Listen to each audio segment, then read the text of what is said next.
Boa noite, tudo bem? Tô procurando aqui, a gente tá no estúdio novo, então tô procurando a câmera para qual olhar. Já tô me vendo aqui com o nosso glorioso aqui, Thiago, que é o nosso convidado de hoje aqui do podcast. Como vocês podem ver, a gente tá no estúdio novo, galera. Se acostume com o estúdio aí. Galera que já tá assistindo aí, mandem suas perguntas hoje para nós aqui durante o programa, que a gente vai fazer sua pergunta aqui. E hoje a gente vai falar sobre a aviação, a manutenção na aviação.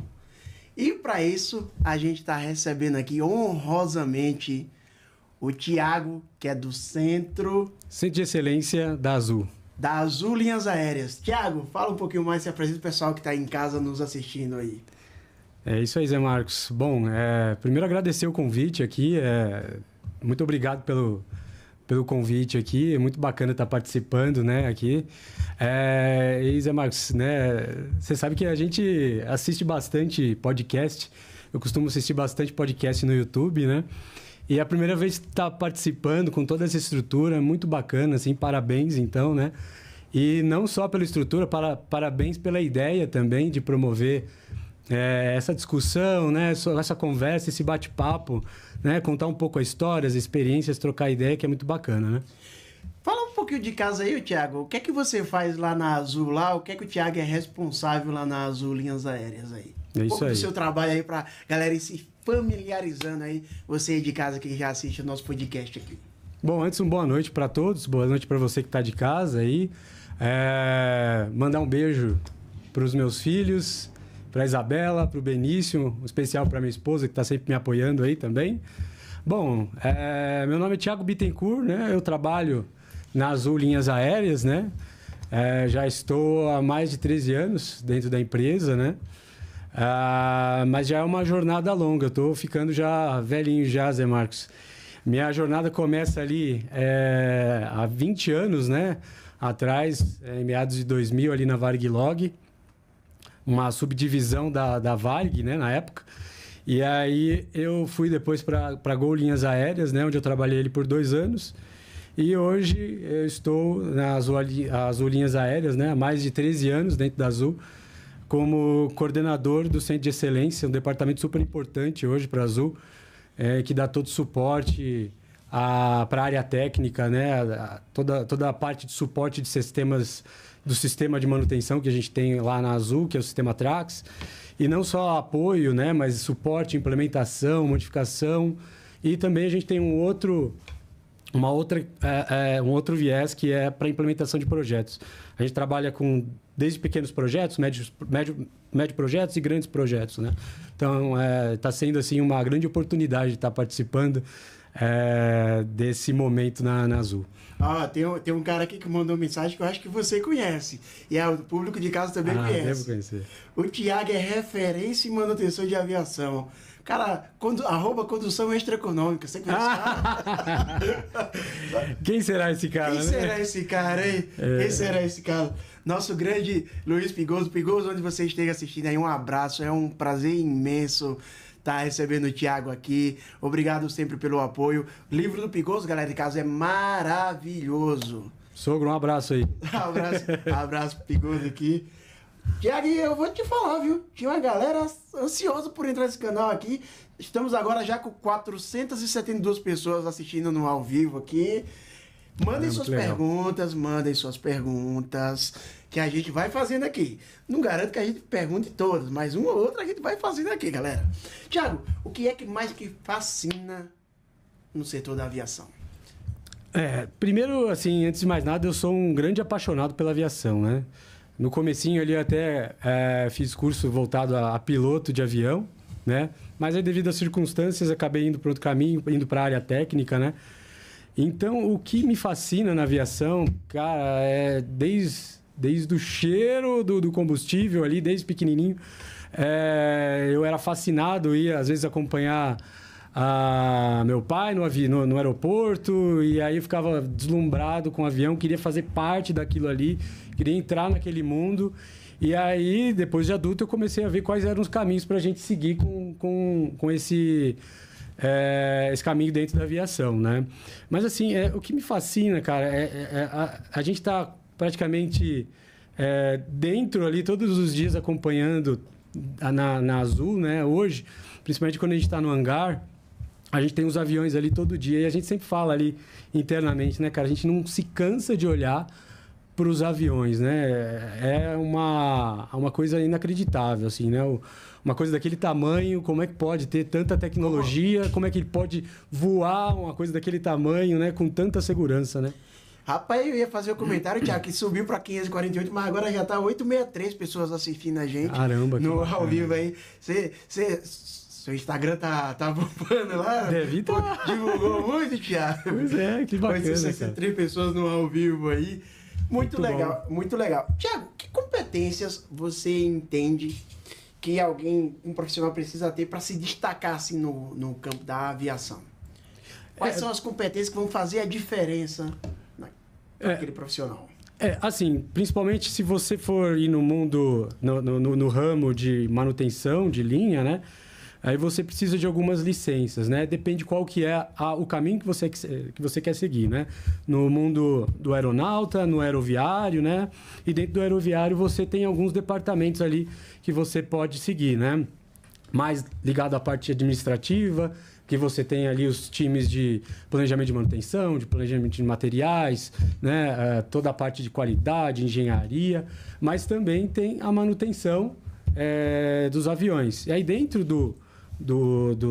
da área da manutenção, você tem algumas licenças que você pode se especializar. Então, falando da manutenção aeronáutica, né?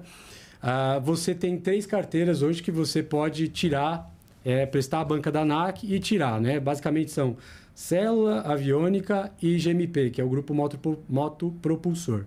Então, se você escolhe por um caminho ou por outro, aí depende de você. Alguns, por exemplo, escolhem as 3 carteiras e aí você tira essa licença. A partir do momento que você tira essa licença, você já tem conhecimentos técnicos, né? Você tem uma carteira de CCT. O que quer dizer isso? Basicamente, você tem a possibilidade de já atuar na manutenção, né? Você consegue fazer alguma manutenção já nas aeronaves, mas você tem um acompanhamento de algum técnico, né? O que a gente chama de executante. Esse técnico, sim, ele já passou por essa prova, ele já fez ele já tirou essa licença e aí agora ele faz uma outra validação, que é o acompanhamento com o inspetor da ANAC ali, né? Em que ele vai validar se você tem todas as competências necessárias. E aí sim você pode responder por tudo que é feito ali na manutenção. E por último tem o inspetor, que aí já é uma experiência maior, em que você tem uma série de competências, né? Inclusive você pode liberar aquela manutenção, né? Ou aquele avião, desculpa, para o que a gente chama de retorno ao serviço. Então, você tem alguns caminhos dentro da manutenção em que você pode se especializar, mas esse é o caminho principal, né? Muito legal, muito legal. Vamos aqui para os comentários aqui. Thiago, subiu o número de gente assistindo a gente. Você tá brincando, rapaz. Chuta quantos? Chegamos em 1000 já? Chuta 1000? Passou um pouco. 1.618 pessoas nesse momento assistindo a gente. Caramba, cara, que 1.618 bacana. pessoas nos assistindo. Um abraço. Muito bom. Bittencourt, @Caronina86, mandou aqui. Bittencourt, excelente profissional e é muito agregador estar trabalhando com ele. Que legal. @Caronina86, abraço também pra você aí. Obrigado por estar assistindo. Valeu, Elaine obrigado, Bittencourt, que profissional incrível esse Thiago. Altamir Bittencourt, esse é meu garoto, muito orgulho. Isael Barbosa do Carmo. Zé, eu vou fazer essa pergunta do Israel aqui. Vamos lá, a pergunta aqui. Zé, ouvi falar a respeito da importância do checklist nas aeronaves. Conforme a explanação sua de uma apresentação sua para um cliente, gostaria de ouvir do Thiago a importância do checklist nas aeronaves. Israel Barbosa tá em... Onde você tá, Israel? Mandando um abraço. Israel, acho que tá em Recife. Um abraço aí, Israel. Tudo de bom? Uma boa pergunta, excelente pergunta, né? Na manutenção aeronáutica, né? A gente tem, sim, como se fosse um checklist, né? Mas o checklist, ele é formado por uma série de variáveis ali, digamos assim, né? Então, como eu falei, né? Dentro da parte administrativa de uma empresa de linha aérea, por exemplo, você tem o time de planejamento de manutenção, né? Em que faz toda essa programação dessa atividade, né? E o que acontece na aviação? Na aviação você tem dois caminhos, né? De manutenção. Um que a gente chama de manutenção de linha, que é a manutenção de pátio, né? E tem a manutenção de hangar, que é uma manutenção que a gente chama de aviação, de manutenção pesada, né? E aí você tem esses dois caminhos. Dentro da manutenção de linha, você faz algumas manutenções de menos complexidade, né? Então, o planejamento, ele vai lá, baseado em o que o fabricante passa para a empresa aérea, né? Então, por exemplo, a gente tem hoje uma frota diversificada, mas pegando o exemplo do A320, que é um Airbus A320, né? O fabricante, ele te dá um programa de manutenção em que essa empresa ela recebe e ela monta o seu programa de manutenção para você planejar as tarefas que são necessárias para serem executadas ali. E aí você tem tarefas de baixo, médio e de alto intervalo e também de baixo, médio e alta complexidade. O que a gente costuma fazer? Tarefas que não requer tanta complexidade e que não requer um ambiente controlado, a gente acaba fazendo essa manutenção em linha. Então, a gente faz essa programação, a gente verifica os intervalos das tarefas, né? Até indo um pouco antes, né? Na manutenção aeronáutica, a gente trabalha com intervalos de calendário, horas e ciclos, né? Então, o que vem ser primeiro, a gente precisa programar. Isso a gente precisa programar com antecedência, né? Mas também pensando em não queimar também o crédito dessas tarefas, queimar tanto o crédito. Então, a gente faz a programação não tão complexa para manutenção de linha e deixa as tarefas de alta complexidade que requer uma ferramenta específica, né, que requer um ambiente mais controlado dentro do hangar. Então, essas são basicamente as diferenças que a gente tem, né? Aproveitando a manutenção de linha, essa questão da manutenção de linha de hangar, quais tipos de falhas ou intervenções são tratadas ali na linha, que são de tempo curto? E quais são que são as mais tratadas no hangar? As de tiro curto são, por exemplo, vou dar um exemplo, né? Por exemplo, dentro quando você vê um avião parando ali, tem uma inspeção que é feita, né? Então, durante o dia, o avião para, você está lá entrando no seu avião, tem alguém da manutenção fazendo algum tipo de inspeção. E aí, por exemplo, uma troca de roda. Foi identificado ali a necessidade da troca de roda, ou alguma inspeção feita, identificou a necessidade da troca de freio. Isso dentro da manutenção de linha é possível, tá? Essas atividades, elas não são tão complexas e eu também tenho um tempo curto. Você sabe que ali, às vezes, para você receber, né, encher o tanque da aeronave, receber o pessoal do catering, que é o pessoal que abastece ali com comida, com os snacks, fazer toda aquela atividade de trânsito, às vezes é 30 minutos. Então, é uma inspeção muito rápida e que, às vezes, requer, essa troca de roda. Eu preciso de um tempo, talvez, um pouco maior para eu fazer essa atividade.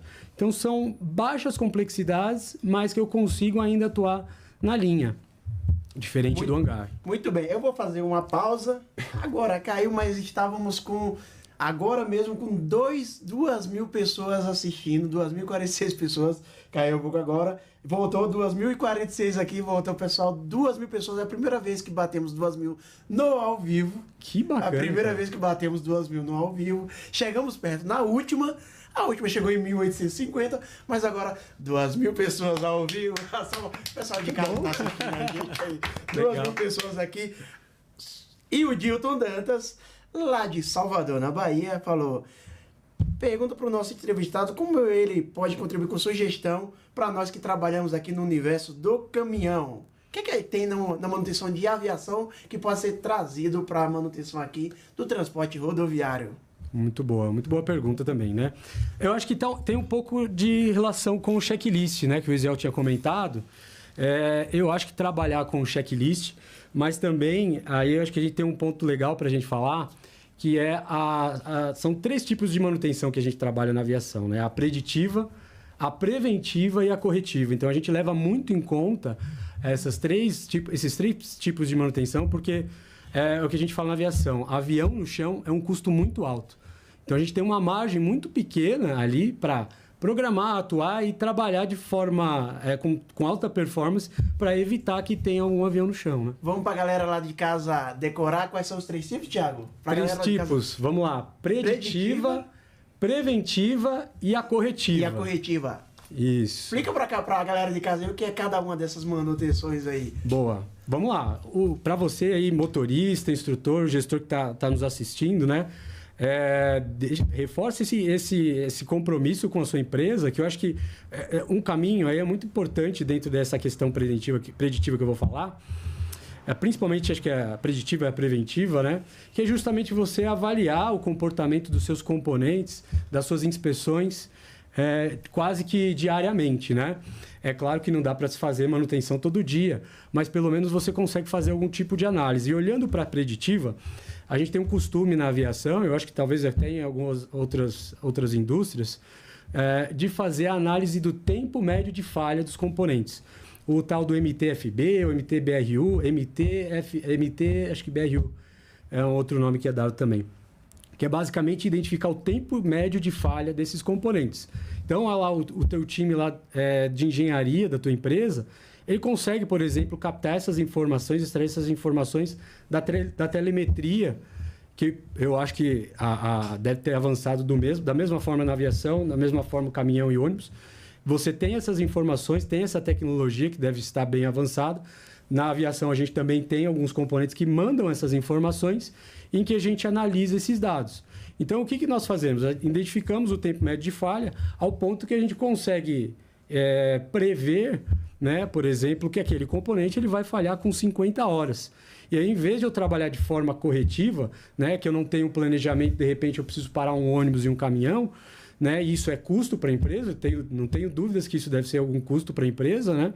Você trabalha de forma preditiva ou preventiva, ou com essa análise do tempo médio de falha, ou de forma preventiva, que é o que a gente estava falando com relação a ter um programa de manutenção, né, baseado no teu fabricante, para programar essas tarefas ou trabalhar com essa análise de dados através da telemetria, né? Muito bem, muito bem. Tem uma pergunta aqui que eu não vou poder deixar de fazer, viu, Thiago? Continuamos aqui com 2.042 pessoas assistindo a gente no ao vivo aqui.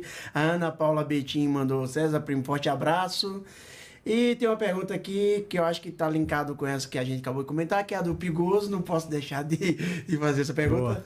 Qual a experiência da aviação que poderia aplicar no rodoviário para melhorar a disponibilidade e reduzir custos de manutenção? Reduzir custos é sempre bom para o ouvido do transportador, hein, Pigoso? Muito boa pergunta também. Assim, é um pouco do que eu já estava falando, né? Dessa questão de trabalhar com a forma preditiva, preventiva e a corretiva, né? Mas assim... O pessoal vê, até me permite uma provocação, o pessoal vê essa preditiva, principalmente no transporte rodoviário, como um gasto. Seria um gasto ou um investimento, Thiago? Como que você enxerga?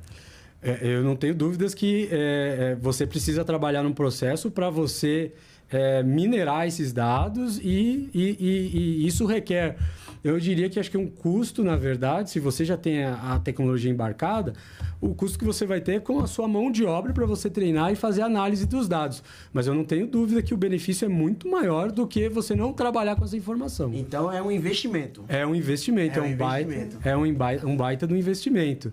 E aí, respondendo ao Pigoso, eu acho que, de novo, são essa tríade aí, né? De preditiva, trabalhar com a preventiva e com a corretiva.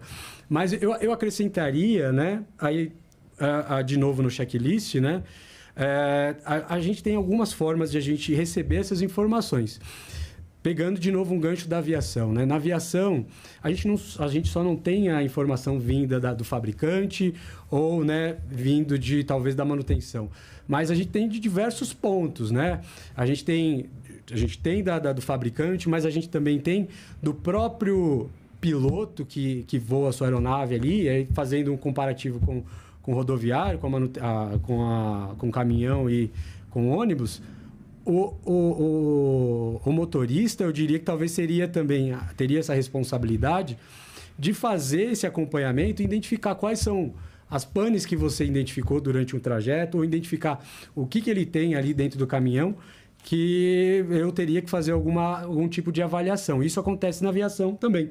O piloto ele faz parte desse procedimento. Então, é uma cadeia de informações e uma série de inputs que a gente recebe e que a gente trabalha com esse checklist que, se você for ver, dentro do checklist, a gente começa lá com uma tarefa programada do fabricante, mas também com um input que a manutenção deu através da inspeção que a gente tinha falado lá no aeroporto, né, no trânsito ali, né, que a gente chama, mas também a gente tem essas informações que pode ser vinda do motorista, que no caso a gente recebe do piloto.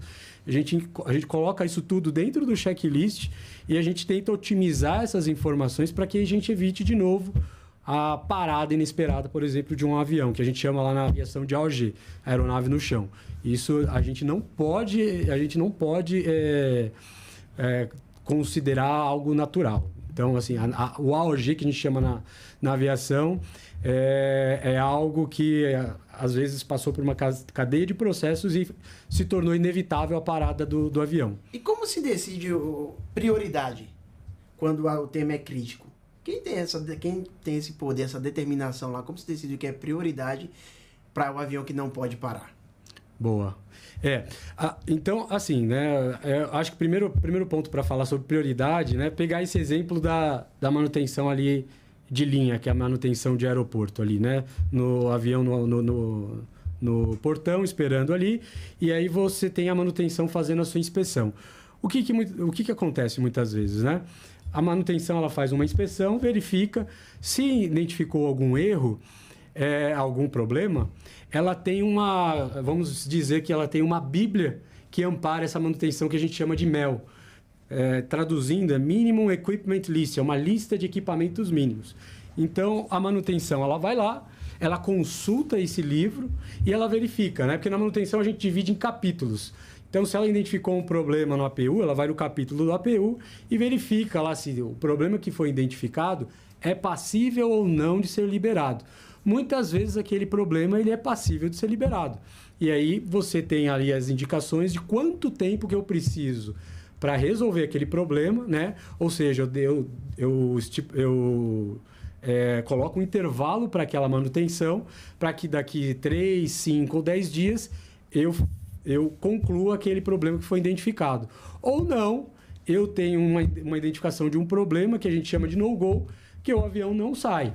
Ele tem um problema, eu preciso resolver ele porque ele impacta diretamente a segurança do piloto, do copiloto e, claro, de todos os passageiros ali que vão embarcar naquele voo. Então, a gente declara o avião no chão e aí, com uma série de áreas dentro da manutenção, com o apoio do MCC, que é um time de especialistas de manutenção dentro da aviação, dá o apoio para aquele técnico de manutenção que está lá na pista, mas também, às vezes, eu preciso de uma engenharia ou a qualidade amparando em algumas questões. Então, vocês observem que tem, né, algumas pessoas envolvidas ali naquela manutenção, que foi basicamente uma inspeção simples e que tornou, por exemplo, uma parada para fazer a manutenção ali naquele momento. Mas tem as tarefas que são programadas de médio, né, de curto, de médio e de longo prazo, que a gente evita, né, que alguma tarefa, principalmente planejada, ela vença, né? Isso a gente não pode, isso não pode acontecer, né? Então a gente sempre está programando e a gente programa essas tarefas para que elas não vençam, óbvio, né? Para que sejam cumpridas no prazo e que eu não tenha nenhum problema, tanto de segurança quanto as questões legais, né? O cumprimento estando conforme com a ANAC. Muito bem. A ANAC faz o quê? Porque a gente não tem uma ANAC no transporte rodoviário. O que é que faz a ANAC na aviação? Qual é a responsabilidade da ANAC? Conta pra gente, eu tô curioso pra saber, eu não sei o que é que faz a ANAC. Pra mim é só uma agência lá, qualquer, que eu ouço falar na TV. Mas eu, particularmente, não sei nem qual é a atribuição da ANAC. Sei que é a Agência Nacional de Aviação Civil, alguma coisa desse gênero aí. Mas eu não sei qual é a função dela, o que é que ela faz, o que é que ela regulamenta. Ela tá envolvida com manutenção também de aeronave? Totalmente envolvida com a manutenção de aeronaves, né? A ANAC, ela é um órgão regulador, né, da aviação civil, em que ela tem, digamos, regras estabelecidas em que a aviação precisa seguir essas regras. Não tem como eu seguir um outro caminho a não ser as regras estipuladas pela ANAC. E cada país tem o seu órgão regulador. No Brasil a gente tem a ANAC, nos Estados Unidos a FAA, na Europa tem a EASA e esses órgãos, eles ditam as regras, né? Que a gente precisa seguir e a gente segue essas regras de forma bem rigorosa, né? Basicamente é isso. Então, tem o lado do aeronauta, mas também tem o lado da manutenção, o lado administrativo e o lado da manutenção, que a gente precisa seguir todas essas regras que a ANAC, ela propõe e impõe, na verdade, né? E de tempos em tempos você tem uma auditoria por parte da ANAC para ver se o que você está fazendo está condizente com o que você está escrevendo também, né? Porque tudo que a gente faz na manutenção a gente escreve, né? E a ANAC, de tempos em tempos, ela valida. Se você fez aquilo lá, explica, você fez isso mesmo? Cadê aquele componente que trocou? Foi feito da seguinte forma, assim, assim, assim, assado, né? Então, além da ANAC, a gente tem também a nossa qualidade, que audita os nossos processos internos, que valida, né, junto com a ANAC, todos os processos internos estão conforme os processos estabelecidos pela ANAC, né? A ANAC estabelece os processos que devem ser cumpridos pela aviação, inclusive na área de manutenção. Exato. O assunto, eu acredito que está interessante. A galera de casa que assiste esse podcast, ele já sabe quando eu fico assim, é porque o assunto está muito bom, o convidado está muito bom. Então, geralmente, eu fico nessa posição do pensador aqui.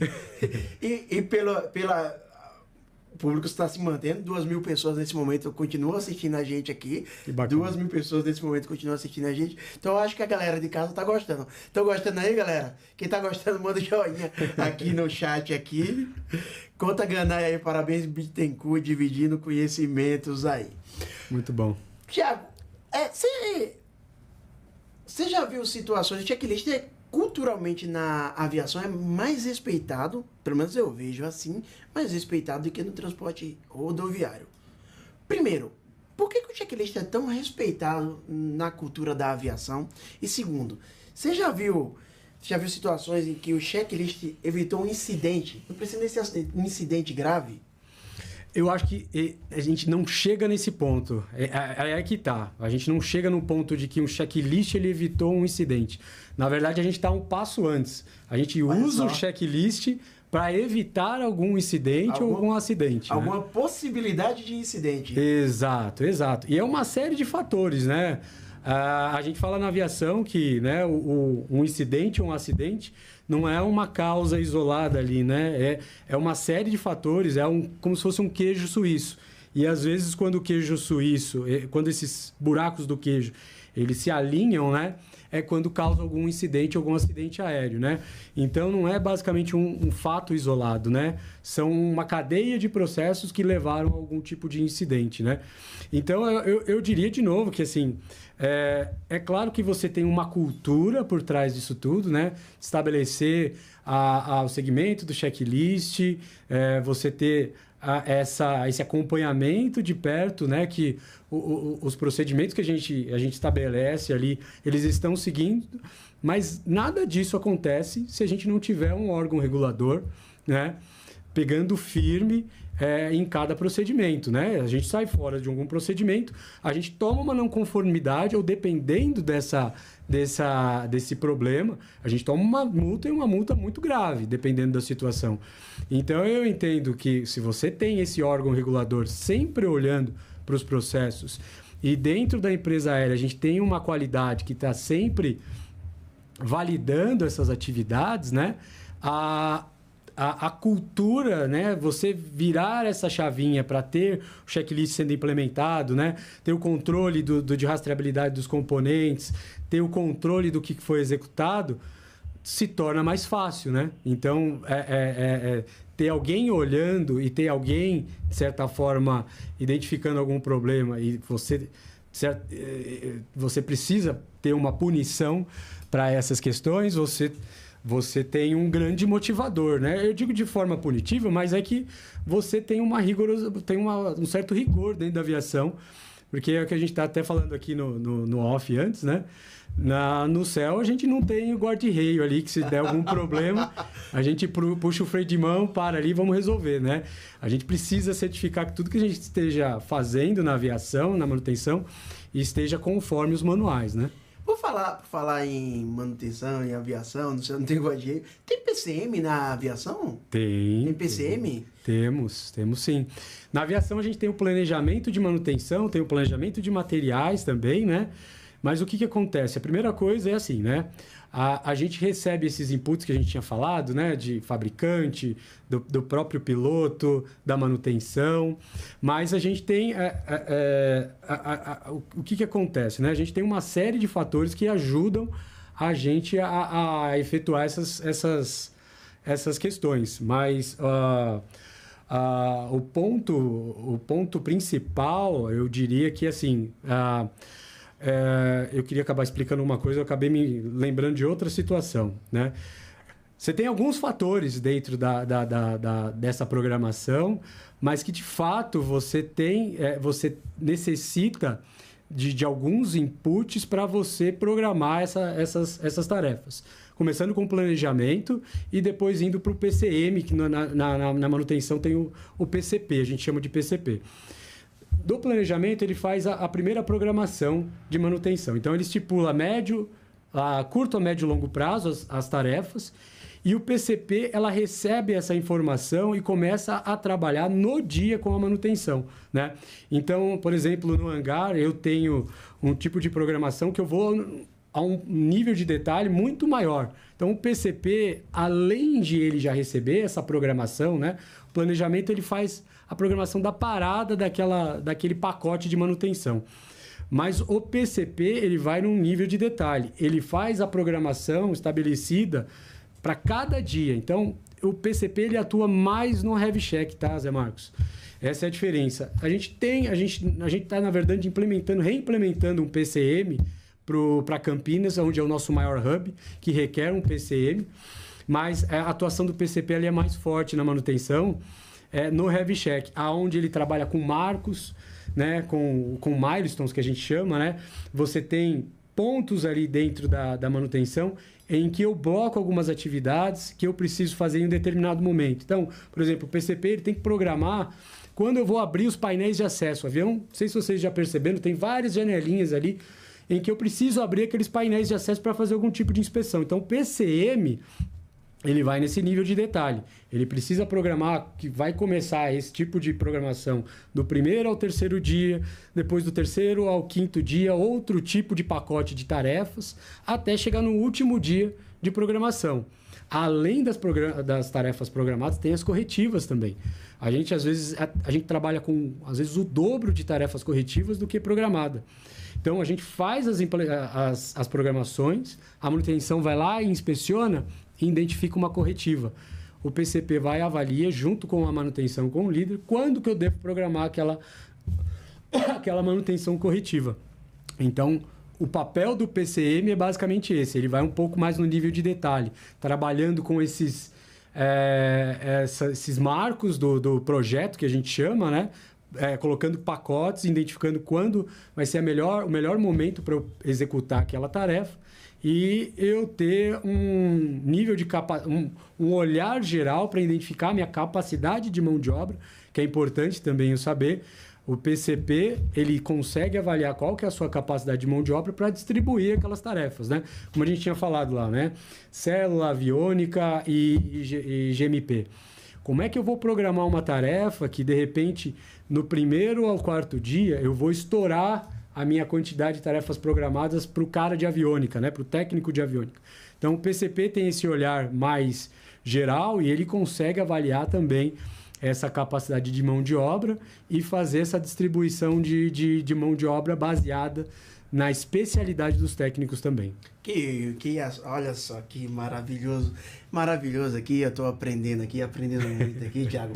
Mais uma vez, obrigado aí. Um abraço aí pro pessoal da Brascar Implementos Rodoviários aí, nosso patrocinador aí, Brascar Implementos Rodoviários. Quer uma carreta aí, quer construir uma carreta, comprar do zero ou implemento rodoviário para seu veículo leve aí, só falar com o pessoal da Brascar Implementos Rodoviários aí. Um abraço também aí o Johnny, gerente nacional de garantia da Scania, que agora foi para assistência técnica lá na Scania também. O Johnny que deu a ideia aqui desse programa, trazer o pessoal de aviação aqui pro programa também. Um abraço também para Marisa Silva. Abraço também pro João. E o Altamir Bittencourt fez uma pergunta aqui. Hoje o combustível de aviação é o querosene de aviação, Isso, né? Querosene de aviação. E aí o Altamir Bittencourt falou, ó, hoje no Brasil existe um crescimento muito grande dos veículos elétricos. Existe a possibilidade de um dia termos um avião completamente elétrico? Sim, existe. A gente até há um tempo atrás a gente tinha feito uma parceria com um fabricante, né? Mas sim, isso tem crescido bastante. A Embraer, inclusive, ela é uma das pioneiras aí que estão construindo os que eles chamam de VTOL, que é como se fosse um drone, né? Mas ele tem asas e tudo mais. E eu não tenho dúvidas, né? Que acho que daqui a pouco a gente vai começar a ver esses drones voadores aí voando aqui pelo Brasil.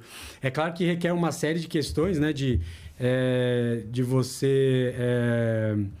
Não é a palavra, não é validar, né? Mas você tornar essas regras para esse mundo novo aí de drones voadores, vamos chamar assim, eles chamam de VTOL, né? Mas eu não tenho dúvidas que eu acho que isso deve acontecer e deve acontecer em breve, né? Muito bem, muito bem. Quando tem um acidente na aviação, agora não tá nem programado essa pergunta, viu? Isso Sim. aqui não foi combinado, não. É que é um tema que eu gosto muito, galera de casa. Assim como vocês, eu também sou apaixonado por aviação, gosto muito do tema, tá sendo muito prazeroso fazer esse episódio aqui.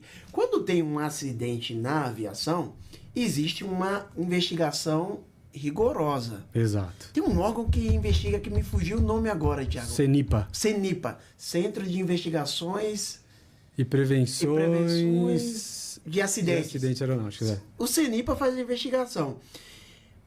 O pessoal da manutenção ali, do pessoal da manutenção também participa ali desse processo, dependendo da situação, dessa investigação também? Sim, quando acontece uma manutenção, né? Mas Essa quando pergunta acontece não estava programada, viu? Essa aqui já pegou o Thiago de surpresa. É porque é um assunto que eu estudo muito, fico vendo vídeos e vídeos aqui, e aí eu lembrei dessa questão aqui, Thiago.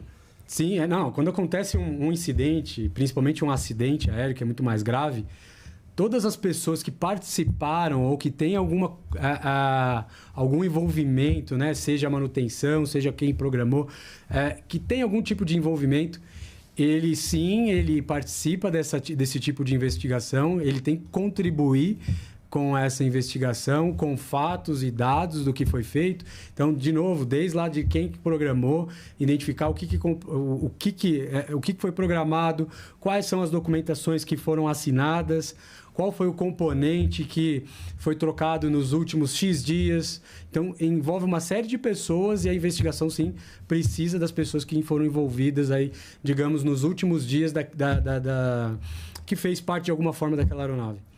Eu fiz essa pergunta porque eu me lembrei agora de um acidente que também não está programado na pergunta, que eu lembrei do acidente com o voo da Air France, o 447 que caiu aqui no mar, aqui, indo para Paris, que saiu do Rio de Janeiro para Paris. Como você fala, como o Thiago muito bem colocou, que aliás esse é um conceito dentro da aviação, um dos fatores contributivos para aquele incidente, para aquele acidente, foi a não substituição dos tubos de pitot. Exato. Foi a não substituição dos tubos de pitot. Foi uma das causas. Uma das causas. Como se fala na aviação, um dos fatores contributivos. Um dos fatores contributivos para aquele acidente. Exato. Havia uma determinação, uma campanha para se trocar os tubos de pitot de determinado fabricante. Exato. De quem seria a responsabilidade ali de fazer isso? Era do planejamento e controle da manutenção que tem que orientar antes? Não a responsabilidade daquele específico, eu estou falando. Quem é que planeja, Thiago, essa troca quando há uma campanha? Assim como tem nos carros também, porque tem no carro, surge na TV campanha, você tem que trocar determinada peça. Pelo que eu entendi, o famoso na recall, aviação, né? Exato, o famoso recall. Pelo que eu entendi naquele acidente, o tubo de pitot também tinha um recall para troca daquele tubo de pitot, que em determinadas condições, em determinadas situações, poderia dar aquele distúrbio que deu naquele acidente. Exato. Ele acabou, né, só recapitulando, se eu não me engano, ele acabou congelando os tubos de pitot. Congelando os tubos de pitot, e o piloto, ele não tinha mais os dados de voo, né, principalmente os dados de altitude e de velocidade. O que acabou contribuindo, tinha alguns fatores ali, né, para se contornar, mas o que acabou contribuindo com o acidente. Do mesmo jeito que a gente tem, né, carros, caminhões e ônibus, a gente tem o recall.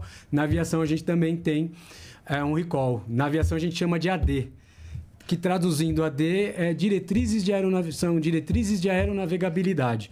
E isso é estipulado pelo fabricante. Então, o fabricante ele estipula que um determinado componente ou determinada ação ela requer um tipo de manutenção. Nesse caso, deveria ter sido trocado o tubo de pitot. Então, o que acontece? Dentro da aviação, eu recebo essa informação e eu avalio. Olha, eu tenho essa frota que foi impactada e eu preciso trocar. Então, se eu tenho 50 A330 daquele modelo, eu vou ter que me preparar para eu fazer uma campanha para trocar aquele tubo de pitot.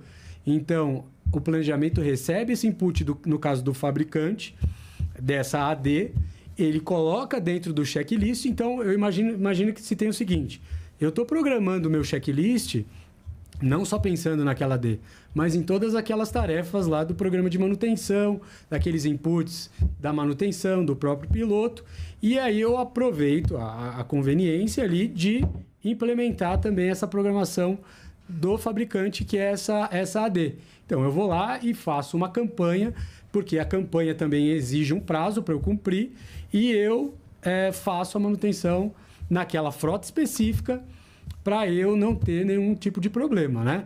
Mesma coisa com o famoso caso lá do 737 MAX, mesma coisa, né? Só que foi um caso muito impactante que a gente acabou tendo as frotas de 737-900, 737 MAX, a frota mundial teve que parar para fazer aquele tipo de manutenção.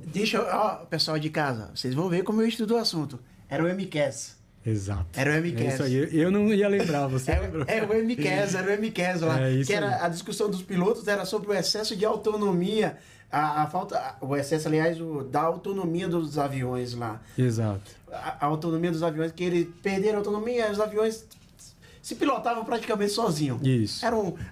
Pega o carro da Tesla. Aquele carro da Tesla que roda sozinho. A reclamação dos pilotos era... E o 737 MAX estava com problema no MCAS, que deu... Foi um voo na Etiópia, salve equívoco. Um voo na Etiópia, que depois do voo da Etiópia, teve um outro voo também que caiu. Exato. Mas depois do voo da Etiópia, se eu não me engano, é Addis Abeba, que teve um problema foi lá. Também. Exato. Que caiu, e aí eles voltaram, Teve um outro também que acabou identificando, mas aí foi contornado, né? Para o 737 MAX, e vamos para tudo, para com essa questão do MCAS. A gente tá com um abraço internacional aí, ó. Esse aí conhece muito. Saudações de Singapura. Olha que bacana. Eu nem sei onde fica Singapura no mapa. Sudeste asiático, Singapura? Isso, debaixo ali da China, né? Debaixo da China. Abraço aí, pessoal de Singapura aí, família Pigoso em Singapura. Uma pergunta aqui do Contanagai 7237. Ouvi dizer que está havendo falta de mecânicos de manutenção de aeronaves. É uma boa carreira? É verdade. A gente está tendo muita falta de mecânicos na aviação geral no Brasil. E sim, eu acho que eu entendo que sim, principalmente se você gosta, né, da carreira de mecânico, é uma boa oportunidade, né? A carreira de mecânico ela é balizada por uma série de questões que a gente estava falando. Você precisa ter licenças, né? Você que gosta de estudar, você que gosta de tecnologia, eu acho que é uma baita oportunidade. E hoje o mercado está bem escasso, né? A gente tem falta de mecânicos em todas as empresas aéreas hoje. E eu achei que era um problema só do transporte rodoviário, porque a gente tem essa dificuldade também no transporte rodoviário de falta de mecânicos. Acho que então, no transporte aéreo também está com essa dificuldade? Também. A gente vem tendo... não diria problema, né? Mas a gente vem já há um bom tempo com essa necessidade de ter a falta de mão de obra pela necessidade que a gente tem de manutenção, né? As empresas estão crescendo, né? A gente tem uma demanda muito grande e requer uma necessidade maior de mão de obra qualificada, no caso, né? Ó, o pessoal da TKS aí, a locadora aqui da Maroni aqui, ó. Marcelo aí da TKS, gerente de operações. Tô com boné, abraço aí pro Vitor Horácio também, diretor aí da TKS aí. Abraço pessoal da TKS aí, locadora do Grupo Maroni também aí, assistindo a gente. Então, Cara, esse negócio de mecânica aí, eu tô vendo que vai ser um grande desafio aí para quem mexe com aeronave, na aviação, no transporte rodoviário. Rapaz, você que estava pensando no assunto, a hora é agora, sim. Fazendo essas licenças, estando apto já com a parte de CCT, as empresas aéreas já estão chamando quem tem pelo menos a licença de conhecimentos técnicos já para começar a atuar na manutenção. É isso que eu ia perguntar. Você tem que fazer algum curso específico, ô Thiago? Tem, precisa. Fazer algum curso específico? Precisa. Primeiro você precisa tirar a carteira de CCT, né? Escolher qual que é o caminho que você quer, né? Se você é mais ligado na parte elétrica e eletrônica, você segue no caminho de aviônicas, né? Parte de estruturas, que é célula, né? Ou motores, ou os três. E aí você tira a primeira licença de CCT. E aí se você se especializa, ou melhor, depois de um tempo, né? Você participa de uma inspeção pela ANAC e aí você tira a CHT. E aí você é responsável pelo aquilo que você fez, assinando as documentações de manutenção. E por último, o que eu tinha comentado é ser um inspetor, que aí você tem a responsabilidade de liberar um voo que a gente chama, né, de retorno ao serviço. Então é um caminho muito bacana para quem eu vou fazer a pergunta que geralmente faz: paga bem? A galera de casa quer saber isso, paga bem. As 2.000 pessoas que estão assistindo a gente quer saber isso. Rapaz, se eu seguir essa profissão, paga bem? Olha, eu acredito que sim, né? A aviação sempre paga bem. Se não paga, a passagem é alta. Olha, eu diria que sim. Se você for fazer um comparativo com outros mercados, eu acho que paga bem. E, de novo, quanto mais você tem as suas qualificações ali, as empresas elas vão te valorizando e vão te pagando bem. Até você chegar como inspetor, sim. Se a gente for fazer um comparativo, uma média de mercado, eu acho que a aviação ainda ela se paga muito bem no ramo de manutenção aeronáutica. Ô Thiago, uma pergunta muito que eu me pergunto. No transporte rodoviário, a gente tem a definição lá das quilometragens lá para a gente fazer as manutenções. Uhum. Como são definidos os intervalos de manutenção na aviação? É por horas de voo, por ciclos, por condição real? Porque no transporte rodoviário, por exemplo, a gente tem o rodoviário, tem o severo que atua em Minas, essas coisas aí é mais curta a manutenção. Então, para cada tipo de condição de topográfica, a gente tem um intervalo de manutenção específico. Como é que funciona na aviação? Na aviação é a mesma coisa. A gente tem os intervalos de programação de manutenção. Eles são basicamente 3, né? Por calendário, então você estipula uma data. Quando chegar aquela data, a manutenção ela está vencida. Então, óbvio, a gente programa sempre com antecedência. Tem também pelo intervalo de ciclos, né? Um ciclo na manutenção é um pouso e uma decolagem, né? E tem por horas de voo também. Então, a gente trabalha com esses 3 intervalos, né? E aí, o que vencer primeiro, a gente tem que programar. E a gente tem diversos inputs para a gente fazer esse tipo de programação. Uma delas é a AD, que a gente estava citando. Mas, basicamente, na manutenção de linha, a gente trabalha com esses 3 tipos de intervalos, né? Que interessante. Então, esses 3 Ciclos, horas e calendário. Ciclos, horas e calendário. Agora uma coisa que a gente sofre muito no rodoviário, principalmente agora com essa questão do e-commerce aí, com essas pressão, é a pressão do dia a dia. Exato.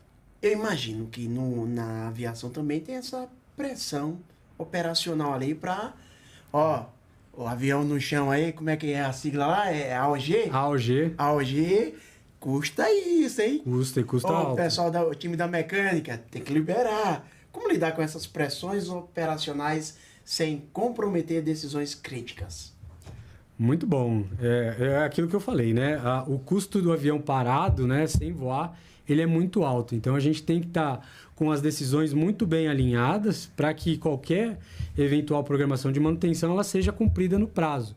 E se a gente não acaba seguindo algumas dessas premissas, a gente acaba, de alguma forma, tendo o avião no chão, né? Na verdade, isso não acaba chegando a esse ponto, né? A gente jamais tem um AOG porque acabou esquecendo de fazer alguma tarefa, né?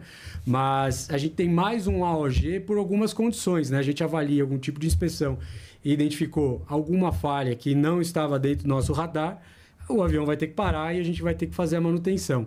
E aí requer também estoque, ter o material de prontidão, de estoque, o teu famoso pool, você tem um estoque que é um contrato basicamente com o fabricante, que você tem um material, digamos, de prontidão ali para você atender, então você reduz aquele tempo para que aquele material chegue o mais rápido possível, mas estando toda essa cadeia de processos alinhadas, né? Todo esse processo alinhado, a gente evita que a gente tenha algum tipo de custo. Eu não diria nem custo, primeiro a segurança, né? E depois a gente tem a questão relacionada ao custo. Então, são todos esses fatores que contribuem para que a gente tenha uma pressão, digamos, um pouco menor, né? Mas é claro que sim, quando a gente tem algumas atividades, como, por exemplo, no hangar, a gente tem uma revisão, às vezes, de 10 dias.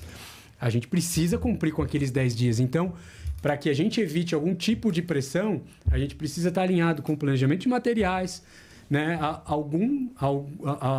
Um período bem anterior da programação daquela manutenção. Então, com 60 dias antes, o planejamento de manutenção estipula quais são as tarefas que vão entrar naquele checklist junto com a engenharia.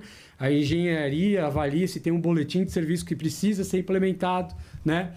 E outras áreas, às vezes, acaba dando algum input, como o MCC, que são...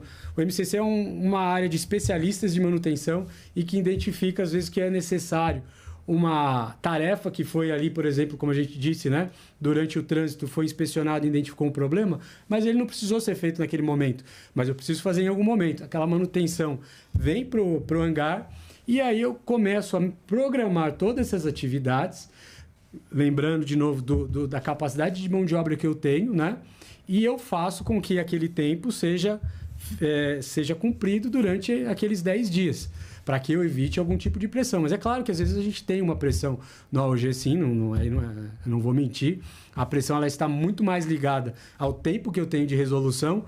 E aí sim, quando eu tenho aquele avião no chão, eu preciso daquele material, eu preciso mobilizar uma série de áreas para que eu garanta que aquele material esteja o mais rápido possível, que aquela mão de obra, às vezes especializada, esteja lá naquele lugar, e às vezes não é no hangar, eu tenho que fazer alguma atividade no pátio, né? no aeroporto, e eu preciso de um ferramental específico, então eu tenho vários inputs que eu preciso me programar para eu reduzir um pouco esse estresse, essa pressão que eu preciso liberar a aeronave. E tem aqui no nosso ouvido o pessoal falando, olha, eu vou cancelar voo, né? O CCO pedindo o avião, olha, se a gente não cumprir com esse horário, eu vou cancelar mais um voo. Então, sim, tem essa pressão, mas ela é mais relacionada a essas atividades que a gente chama de discrepâncias ali, né? As não corretivas que a gente acaba identificando e que precisa de uma agilidade maior. Nas atividades programadas não tem tanta essa pressão. É claro que a gente tem que ter um acompanhamento e às vezes no final do check eu tenho algum material que por algum motivo não chegou, e esse é um outro ponto também. Na aviação, não sei se você sabe, Zé Marcos, a gente tem um problema mundial aí de materiais, de motores, em que a gente tem que trabalhar pensando muito ali na frente para que a gente evite algum material, faltar algum material, alguma programação. Então, hoje na aviação tem esse fator também, mas a gente sempre tem que estar pensando um pouquinho lá na frente, a médio, a longo prazo, e como você disse, com o PCM atuando para que garanta que aquela manutenção seja feita no prazo, né? Cara, que maravilhoso. Ó, você de casa aí que tá nos assistindo aí, continua nos assistindo aí. Para quem não assistiu, esse programa estará ao vivo também. Estará, aliás, sendo apresentado na TV Caminhoneiro, sexta-feira às 18 horas, na TV Caminhoneiro. Siga a TV Caminhoneiro lá no YouTube e no Instagram, 18 horas. O programa do Thiago vai estar sendo apresentado também na TV Caminhoneiro lá. Inclusive, mandar um abraço aqui pro Mourão, pra Maricota, pro Catatal e pro Cavalinho lá da TV Caminhoneiro. Abraço para todos vocês aí, meus amigos da TV Caminhoneiro aí. Então vocês lá na aviação também sofrem com falta de peças? Também. Rapaz, eu achei que era só no nosso mundo rodoviário. Às vezes tem dificuldade com peça lá também. Temos dificuldade com peça, bastante. E quando tem essa dificuldade com peças, aí tem que correr atrás do fornecedor para o fornecedor... Tem. A gente precisa correr atrás do fornecedor para garantir, né, que aquela tarefa programada seja cumprida, mas às vezes acontece o seguinte, às vezes é o que a gente chama de canibalização. Às vezes eu preciso tirar um componente de um avião para atender a outra aeronave, para que essa outra aeronave não impacte a nossa malha aérea. E aí aquela outra aeronave aguarda o material para que seja depois substituído, não, instalado o componente que a gente retirou e recebe esse material e atende o avião. Ô Thiago, o que é cultura justa? Eu estava ouvindo esse termo, eu ouvi Just Culture, não sei, meu inglês aí. O tempo que eu passei na Irlanda já tem 8 anos, então perdoe meu inglês aí. Pessoal de Singapura, eu nem sei que idioma fala lá, mas se for inglês, me perdoe. Just Culture, cultura justa, que negócio é esse aí? O cultura justa é o seguinte, né? Na manutenção, né? A gente precisa trabalhar sempre com o que a gente chama no by the book, né? Não tem como tirar da cabeça, fazer alguma tarefa e executar aquela manutenção. Então, tem sempre o by the book para se executar, mas é claro que, às vezes, por algum problema, a manutenção vai lá e fez, por algum engano, alguma atividade que não deveria ter sido feita. E a forma punitiva, você acaba... em vez de corrigir o problema, você acaba repelindo aquele tipo de cenário que você identificou, que o seu técnico era para executar alguma atividade. E se você acaba exercendo de forma punitiva, provavelmente o técnico ele não vai entrar mais em contato com o teu inspetor, por exemplo, né? Ou o teu líder, e acaba, às vezes, omitindo. Então, o que é bacana de se trabalhar com o teu técnico, né? Acho que seja em qualquer área, na aviação, no caminhão, no ônibus, né? No rodoviário, é de trabalhar com treinamentos, né? Principalmente com treinamentos. A gente tem um treinamento muito forte para manutenção, mas também trabalhar de forma a entender o problema que foi identificado e corrigir esse problema com ele, apresentando algumas soluções para que aquele problema não seja ocorrido novamente. E se ocorrer, você tem a liberdade direta de falar com o inspetor ou com o seu líder, e aquele problema ocorreu, e assim você evita um dos fatores lá para contribuir com o buraquinho do queijo lá estar alinhado para um eventual...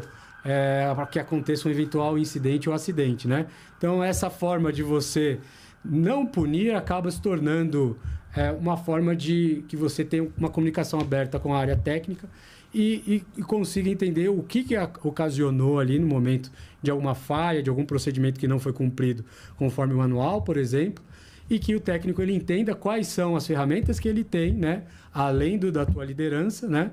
Para que aquele problema não volte não volte a se restabelecer, né? O Marcelo fez uma pergunta, o Marcelo Oliveira aqui fez uma pergunta muito boa, que eu fiquei na curiosidade também. Quando falamos de caminhões, tem casos em que precisamos sair com o veículo na rua para fazer teste de rodagem. Quando se trata de avião, o teste é feito de que forma? Muito boa pergunta, viu, Marcelo? Muito boa pergunta. Quando a gente faz as manutenções pesadas, a gente tem cerca de 300 tarefas para serem cumpridas, né? Então, a gente mexe em vários sistemas dentro dessa manutenção. Então, a gente executa todas essas atividades e no final, que a gente chama de release ali do retorno da aeronave para o serviço, a gente tem um piloto, óbvio, né? Um piloto e alguém da manutenção acompanhando aquele voo antes de aquela aeronave seguir para a operação. Terminou, a gente vai fazer o release, tem o flight test, e aí entra o piloto, copiloto e uma manutenção, algum responsável da manutenção, para fazer acompanhamento, para verificar se os dados estão corretos, se está ocorrendo alguma discrepância, se o problema que já tinha sido reportado voltou, ou se algum tipo de sistema acabar ocasionando algum tipo de erro durante o voo, ele é reportado para a manutenção e esse avião volta, aí acontece algum tipo de inspeção no reporte dado pelo piloto junto com a manutenção e eles atuam até resolver aquele problema, refaz os testes e bota a aeronave para voar. Que maravilhoso. Mas eu fiquei triste agora, tô triste. Ficou triste. Por quê? Tô triste, pessoal de casa. Tô triste porque nosso tempo tá acabando. Passou que eu nem vi. Passou voando. Passou voando. Nosso tempo tá acabando. Tanta coisa bacana pra gente falar. Pra gente falar. A gente falou de muita coisa muito bacana. E por mim eu esticava muito mais ainda, mas temos que ser fiéis ao tempo. Temos que seguir o tempo aqui. Então, estamos caminhando aqui, Thiago, pro fim do nosso podcast. Prazer enorme em receber aqui. Prazer imenso. Foi muito bom, mas muito bom mesmo o podcast. Um dos melhores episódios que eu já fiz nesse podcast aqui. Os melhores episódios, muito maravilhoso. Um abraço aí mais uma vez para todo mundo que está assistindo aí. Um abraço aí pro pessoal de casa, um abraço para quem vai assistir, abraço pro pessoal da TV Caminhoneiro aí. Eu tenho um desafio para você. Opa! Eu vou tirar o Thiago agora da manutenção de aviação e vou colocar o Thiago como gerente de uma grande transportadora no setor rodoviário. Certo. Uma grande transportadora. Que 3 práticas da aviação você traria pro rodoviário? Muito bem, vamos lá. Eu acho que assim, vocês aí, motoristas, instrutores, de novo, né? Para todo mundo que está assistindo, gestores aí, eu acho que implementar uma boa cultura de implementação de processos, né? Estabelecendo regras, documentando todos os processos, eu acho que é um caminho super importante, né? Eu acho que esse é um caminho, mas eu de novo ia pegar a questão que a gente tinha falado, né? Trabalhem de forma preditiva.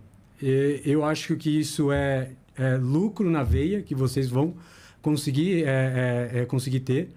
Trabalhando de novo de forma preditiva, junto com a forma preventiva, você evita custos ali para sua empresa com algum caminhão ou ônibus parado, né? Faça uma avaliação da rastreabilidade dos seus fornecedores também. Identifique quais são os fornecedores, identifique o tempo de falha desses componentes que vocês estão atuando, né? E atuem mesmo com esse fabricante, né? E questionem, porque a gente também, Zé Marcos, a gente faz esse tipo de questionamento para o fabricante e às vezes chega o que a gente falou numa AD, né? A aviação ela é uma grande comunidade. Então, se você está reclamando de alguma questão em que houve algum tipo de falha de algum componente antes do previsto, a gente, embasado com uma documentação, a gente vai lá no fabricante e cobra ele. E, às vezes, com uma comunidade grande, outras empresas aéreas fazendo isso também, a gente acaba chegando no recall. Identifica que há uma necessidade de fazer alguma troca daquele componente ou algum reparo, né? Algum tipo de manutenção, baseado justamente nesse acompanhamento focado, de novo, de forma preditiva e de forma preventiva. Então, eu diria que aí, rastreabilidade, trabalhar sempre com alguns passos antes, né? E trabalhar com processos. Estabeleçam os processos e eu acho que vocês vão ganhar não só com lucratividade, né? Ter o controle de custos, né? Aquela questão que a gente fala, né?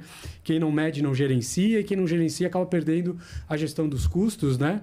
E também estabelecendo os seus processos para que você tenha motivação, para que o que você tem hoje na tua cultura ela seja sempre pensar de forma motivadora em buscar alguma melhoria ali para a tua empresa, né? Muito bom. O pessoal da TV Caminhoneiro está assistindo a gente, TV Caminhoneiro Oficial também aqui. Obrigado, Pigoso.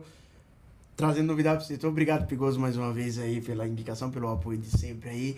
Galera de casa de transporte rodoviário, quer alguém para levar para sua empresa consumo de combustível e um excelente livro, chama o Pigoso, cara, chama o Pigoso. Esse é o cara, pode chamar. Esse daí eu indico, viu? Esse eu assino embaixo. O Pigoso eu assino embaixo. O Pigoso é bom, mas bom mesmo, como se fala lá no interior de Minas Gerais. Thiago, felizmente tudo que é bom dura pouco, tem que chegar ao fim. Gostaria que você mandasse sua mensagem aí para o pessoal de casa, mandasse seus abraços aí, fizesse suas considerações finais aí para todos o nosso público aí que assistiu esse programa aí, que está conectado conosco. Muito obrigado aí às mais de 2.000 pessoas que passaram aqui por nossa live hoje. De novo, eu que agradeço aqui, né? Falar do que a gente gosta, né? Da paixão que a gente gosta passa muito rápido, né? Tem tanta coisa pra gente falar. Motivar as pessoas de casa com as nossas histórias aqui, eu acho que é isso que é válido, né? Então, obrigado a todos que assistiram aí. Eu acho que espero de verdade para todos que acabaram com a audiência que a gente teve aí, acaba de alguma forma motivando você dentro da empresa a trabalhar, né? Você ali é uma pecinha dentro da empresa, mas que faz toda a diferença, e acho que o papo que a gente teve aqui te motive a tornar a tua empresa melhor, e que no fim das contas é um benefício para todo mundo, né? Para todos nós. Então eu só tenho a agradecer aqui, Zé Marcos. Então, prazer foi todo meu. Eu costumo concluir essa frase, vocês aí de casa que assistem o programa já sabem. Primeiro, prazer imenso em recebê-lo. Prazer imenso em recebê-lo aqui. Thiago Monteiro acabou de mandar um abraço aqui. Parabéns, irmão. Prazer imenso em receber. Prazer imenso. Foi muito prazeroso fazer esse episódio. É um assunto que eu gosto. É um assunto que eu fico assistindo. Eu gosto da manutenção de aviação, é algo que eu sou apaixonado, eu faço com paixão.